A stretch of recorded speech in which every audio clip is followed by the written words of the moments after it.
नमस्ते दोस्तों, आज के वीडियो का विषय है समाज सुधारक महात्मा ज्योतिबा फूले।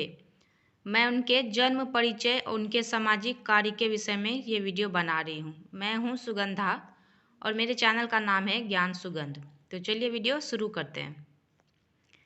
जन्म परिचय। महात्मा ज्योतिबा फूले का जन्म 1827 में पूना के एक माली परिवार में हुआ था।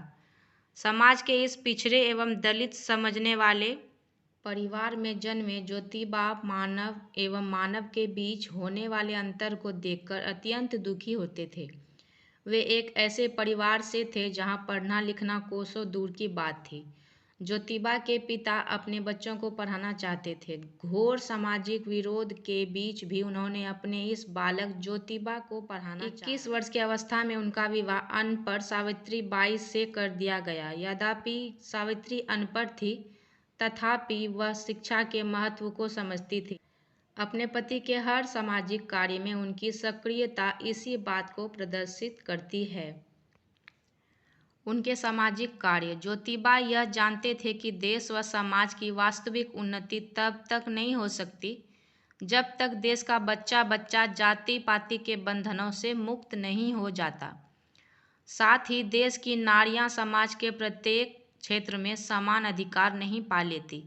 उन्होंने तत्कालीन समय में भारतीय नवयुवकों का आह्वान किया कि वे देश, समाज, संस्कृति को सामाजिक बुराइयों तथा अशिक्षा से मुक्त करें और एक स्वस्थ, सुंदर, सुदृढ़ समाज का निर्माण करें। मनुष्य के लिए समाज सेवा से बढ़कर कोई धर्म नहीं है।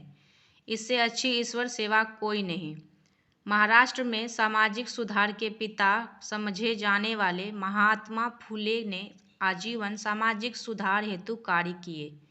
वे पढ़ने लिखने को कुलीन लोगों की बपौती नहीं मानते थे।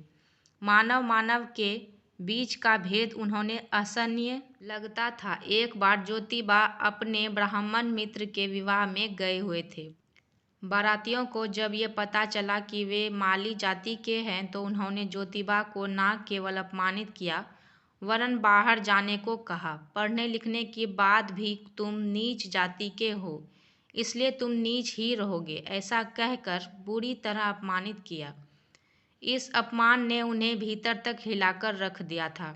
उन्हें लगा ऐसे धर्म में रहकर क्या फायदा जो जाति पाति के नाम पर मनुष्य मनुष्य के बीच भेदभाव कराता है। ऐसी संकीर्ण विचारधारा ने भारतीय धर्म को पतन की ओर धकेला है। उन्होंने सामाजिक बुराई से लड़ते हुए मनुष्यता के उत्थान का संकल्प ले लिया। इस बुराई को दूर करने से पहले अपने बारे में सोचना भी पाप है, ऐसा संकल्प लेकर इसे पूरा करने में जुट गए। उनकी पत्नी सावित्री बाई ने उनके इस सामाजिक कार्य में पग पग पर उनका साथ दिया। उन दोनों ने एक मिशनरी की स्थापना की जिसका उद्देश्य सामाजिक समानता की भावना थी। उन दोनों ने आस पड़ोस की कन्याओं को एकत्र कर एक कन्याशाला की शुरुआत की। ब्राह्मण वर्ग ने इसका जमकर विरोध किया। उन्हें जान से मारने की धमकियां दी जाने लगी। उन्होंने नारी शिक्षा की आवश्यकता और उपयोगिता से संबंधित अनेक भाषण दिए, लेख लिखे। उन दोनों के इस अनोखे जोश से कन्याशाला जोर शोर से चलने लगी।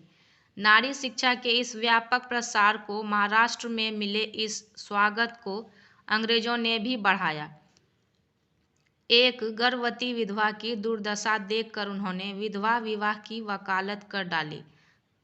संकीर्ण समाज ने उन्हें धर्म और शास्त्रों की दुहाई दी।